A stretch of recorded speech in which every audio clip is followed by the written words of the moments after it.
Welcome to the deep dive. You ready to explore Dubai with me today? I am always fascinated by this city. Seems like they're always pushing the limits. Exactly. It's constantly reinventing itself. And we're going to use some Wikipedia articles to try to understand it all a little better. Great source material. Right. Dubai's history, culture, maybe even get a glimpse of what the future holds. Sounds ambitious. It is. We'll cover a lot of ground. From its beginnings as a humble fishing village, all the way to its status as this global powerhouse. A lot of ground to cover indeed. Yeah. I mean, even the name Dubai sounds so unique. How'd they even come up with that? Well, there are a few theories. Some say it comes from a nearby marketplace called Ba. So Dubai would refer to all that busy trade going on. Interesting. But there's another one, a bit more intriguing, I think. It connects Dubai to this old Arabic saying, Daba Dubai. What's that mean? It means they came with a lot of money. Ah, okay. Now that one feels very fitting. I mean, that's Dubai, right? A lot of money. But before all that, before the skyscrapers and the gold, what was early Dubai like? It was basically a small fishing village way back in the early 18th century. Wow. Yeah, nestled right there along the Persian Gulf, settled by the Bani Yas tribe. So even back then, they were connected to the sea. Oh, absolutely. It was vital for trade. Dubai's location was perfect, right along those trade routes connecting east and west. So that commercial spirit, that's been there from the beginning. Seems so. Yeah. But how did it go from a tiny village to this major global force? That's a huge leap. I know, right? Well, it took some clever decisions and, honestly, a little luck along the way. Sheikh Maktoum bin Hasher Al Maktoum, back in 1901, he made a bold move, declared Dubai a free port. So no taxes? Yep. On imports and exports, it completely changed the game. Smart move. Oh, yeah. Huh. Merchants started flocking in from Persia and all over, drawn in by this haven of free trade. I mean, who wouldn't love a tax-free zone? It's like the ultimate business magnet. But Dubai's had some dot conflicts, right? With their neighbors. You're thinking of Abu Dhabi. Yeah. It was a rivalry that had been simmering for years. Finally erupted in 1947. A war. Yeah, a border dispute turned into a full-blown war. Wow. Thankfully, the British stepped in to mediate. But it shows that even with a goal of unity in the region, old tribal tensions can still surface. Definitely adds a layer of complexity. Yeah. Let's think about those historical rivalries, how they might still be playing a role in the UAE today. Fascinating stuff. But setting aside the conflicts, Dubai's leaders were determined to modernize, right? Especially Sheikh Rashid bin Said Al Maktoum. He's the one with that grand vision, even before they struck oil. You're exactly right. He wasn't just seeing a trading post, he was seeing a global destination. Back in the 50s and 60s, building an airport on salt flats, investing in Dubai's first hotels. He even had a master plan for the whole city, way ahead of his time. It's amazing. Talking about foresight, he laid the groundwork for the Dubai we see now. Always innovating, pushing boundaries. But all that was before the oil, right? Sure. That must change everything, not just for Dubai, but for the whole region. It was a defining moment, that's for sure. 1966, the year everything shifted. Oil meant wealth, investment, and people, of course. Dubai must have exploded. It did. Workers poured in from all across Asia and the Middle East, driving a construction boom that transformed the city. It's like someone hit fast forward on its development. And those massive oil storage tanks, the Kazans, I read about them in one of the articles. What's the story with those? Picture this. Gigantic oil tanks being built right on the beach. On the beach? Yeah. And then they floated them out to the oil fields miles offshore. It was brilliant, actually. Let the supertankers load oil without needing pipelines. So basically giant oil-filled boats. That's wild. A testament to their ingenuity. They saw a problem and engineered a solution. And this was all right before the UAE was formed in 1971. Talk about timing. A truly pivotal moment. Dubai, Abu Dhabi, Sharjah, Ajman, Al Quwain, Fujairah, they all came together. A unified nation, the UAE, was born. Incredible to think, from fishing village to a key player in forming a nation. It speaks to their adaptability, their drive. But hey, we're just getting started. There's so much more to uncover. We've got to talk about Dubai's crazy climate, their controversial financial hub reputation, and some of the darker sides hiding beneath all that glitz and glamour. Stick with us. We'll be right back. Dubai's spectacle can be captivating. But to really grasp this city, we need to delve deeper. Agreed. Go beyond the glitz. What about its geography then? Where does Dubai fit in? Desert city, right? But there's also the coast, Those man-made islands. It's almost like a geographical puzzle. It is a bit unique. Dubai's right on the edge of the Arabian desert, where those sandy plains meet the Persian Gulf. Beautiful, I bet. Oh, it is. Stark landscapes. You can see the Hajar Mountains in the distance along the Oman border. And then, cutting right through the city, there's the Dubai Creek, natural seawater inlet. The creek. It feels so central to Dubai throughout its history, even today. It truly is Dubai's lifeline, you could say. Though it's not entirely natural anymore. Over time, they've dredged and widened it to handle bigger ships. Makes sense, turning it into a major port. Exactly. It symbolizes Dubai's connection to the sea. But their geography also throws some curveballs, especially with the climate. Oh yeah, Dubai's heat is no joke. I've heard stories. It's intense, extremely hot desert climate. Summers can easily top 100 degrees Fahrenheit. Oof. And the humidity along the coast just adds to it. It's a constant battle against nature. They've had to come up with innovative solutions for urban planning and infrastructure. I can imagine. And speaking of battling nature, Yeah. didn't Dubai have some serious flooding I mean, recently? they did. Record-breaking floods, actually, show that even a technologically advanced city like Dubai is vulnerable to climate change. For sure, a wake-up call. Okay, so we've talked heat, desert, the creek. Who's calling the shots in Dubai? Who's running the show? The Al Maktoum family, they've been in power for a long time, since 1833. Absolute monarchy, meaning the ruler has the final say. A monarchy. But Dubai's part of the UAE too, right? A federation of emirates. How does that all work together? It's a delicate balance. While Dubai participates in the UAE's Federal National Council, they have a lot of autonomy, even have their own judicial system, separate from the UAE's federal courts. Interesting. So like a city-state within a larger federation. You could say that. A system that reflects both their shared history and the distinct identities of the Emirates. A lot to unpack there. And while we're talking unique, we can't forget about the Dubai police force. Their patrol cars are pretty hard to miss. Supercars. Right. That fleet is definitely a statement. Some might say extravagant, but It's certainly a clever PR tactic. That's But it fair. does make you wonder about their priorities. Is it really about security or more about projecting an image? Food for thought. But let's shift gears to something a bit more serious. Dubai's reputation as a hub for international crime. It's a controversial topic. Our sources had a lot to say about it. For sure. Dubai's faced criticism for being a safe haven for illicit activities. Money laundering, smuggling. What makes it so attractive for that kind of activity? Several factors, really. Lack of extradition treaties with some countries, for one. Plus, historically, their real estate market has been quite opaque. So basically, you could fly under the radar if you had the money and knew how to work the system.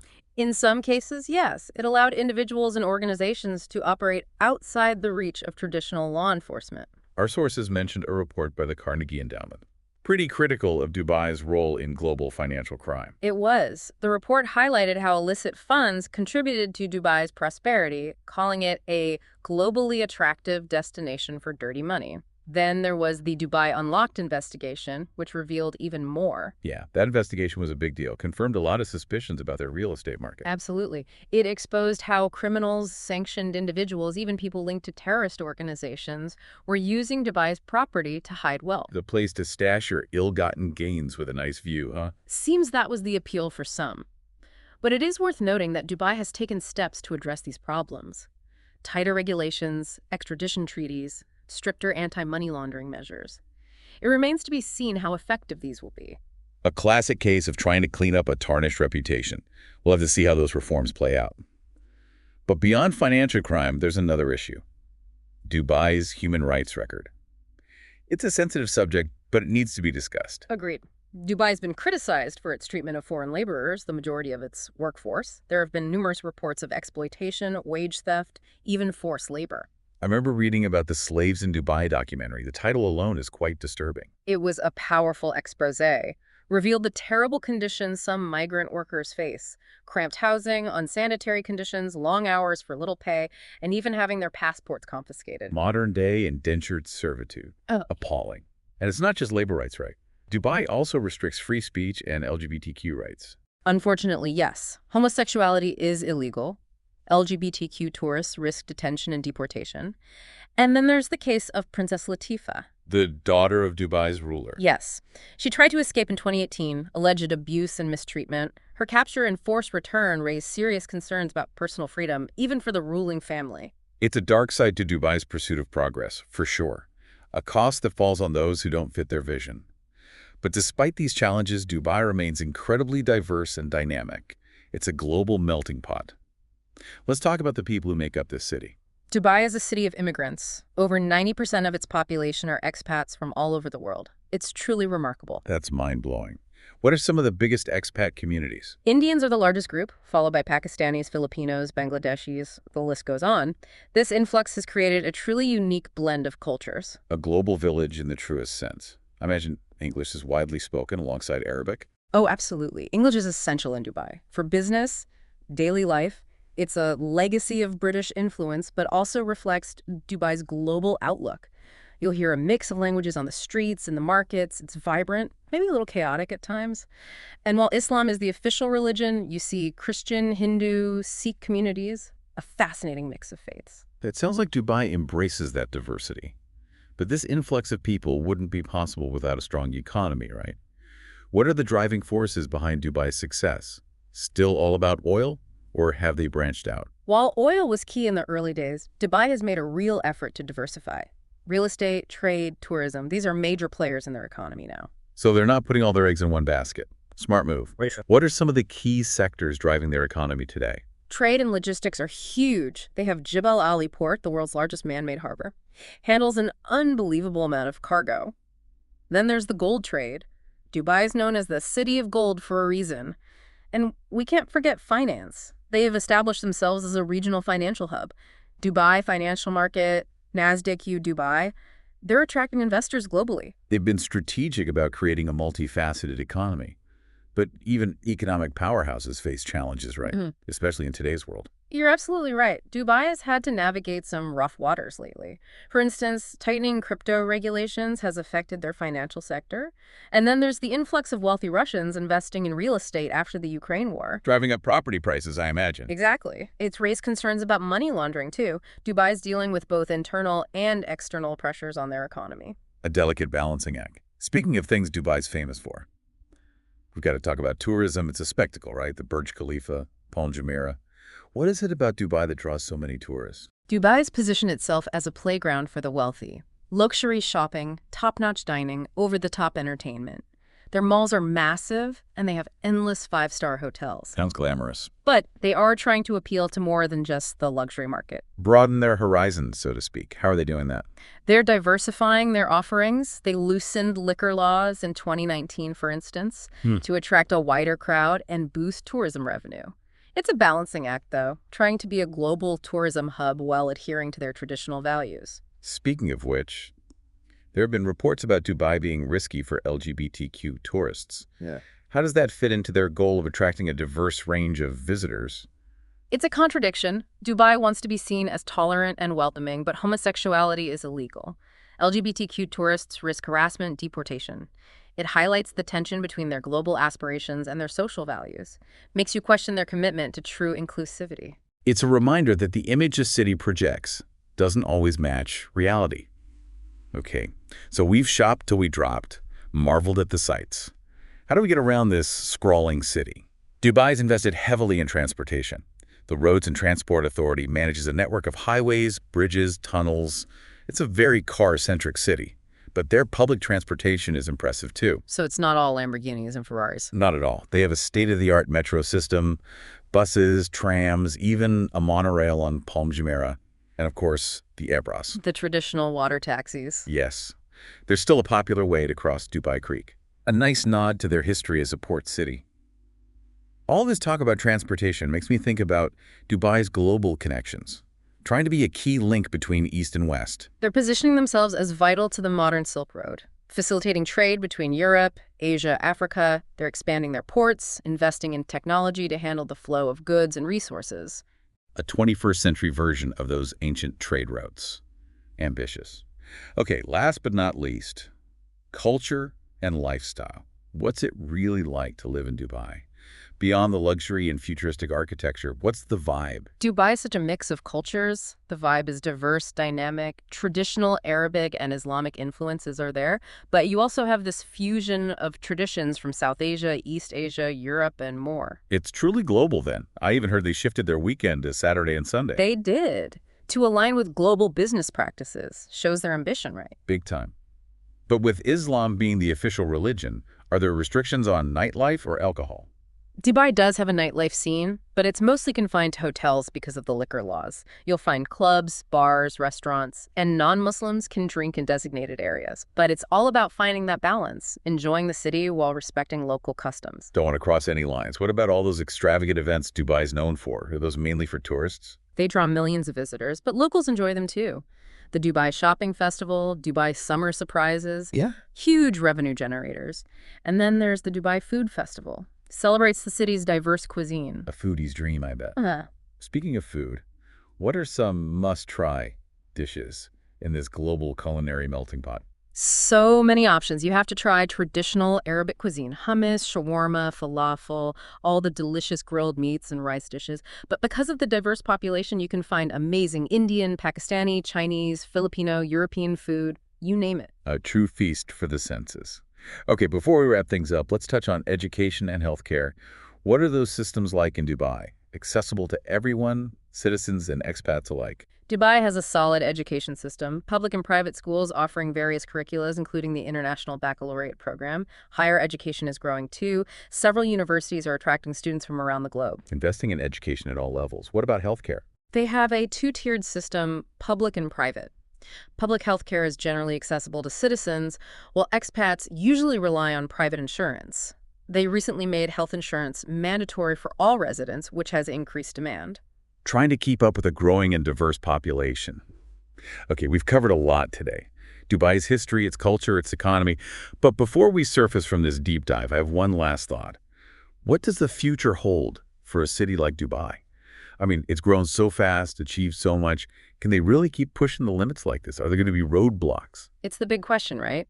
Dubai's future depends on how they handle some pretty fundamental challenges. Can they keep growing economically while taking care of their people, especially those who are struggling? That's a tough balance. And then there's the whole global image versus their own local traditions and values. It's a lot to juggle. It is. Dubai is almost like a living experiment. This test case for rapid urbanization and development in a region that's facing huge challenges. And the world's watching. So is Dubai a model for other cities to follow? Or is it a warning? I think it's a bit of both, to be honest. They've taught us about innovation, adaptability, but they also highlight the risks of putting economic growth ahead of everything else. Social equity, the environment, those things suffer. Right. Right. So what's the lesson here? What can other cities learn from Dubai? Well, I think the biggest lesson is that cities can't just be about making money. They need to be places where people can truly thrive, where diversity is embraced, where sustainability is built into everything. Finding that balance, huh? Progress and preservation, ambition and responsibility. Exactly. And that's a challenge all cities face, not just Dubai. It's a good reminder that the future of our cities is in our hands. The choices we make now will shape them. Dubai's story isn't finished yet either. It's always changing, always aiming higher. It's going to be an interesting journey to watch unfold. I love that. We've covered so much about Dubai today. History, culture, the economy, all the complexities. And I think, for me, the biggest takeaway is that Dubai is full of contradictions. Incredible wealth and innovation, alongside some serious social issues. It's a city that embraces the future while still wrestling with its past. You said it perfectly. Dubai is a paradox. It's a puzzle that keeps us all guessing. And that's what makes it so fascinating to explore. It's been great diving into all these nuances with you. I loved having you here. And for all of you listening, we hope this deep dive has given you a new perspective on Dubai. It's a city that continues to surprise and challenge us. And until next time, keep diving deep.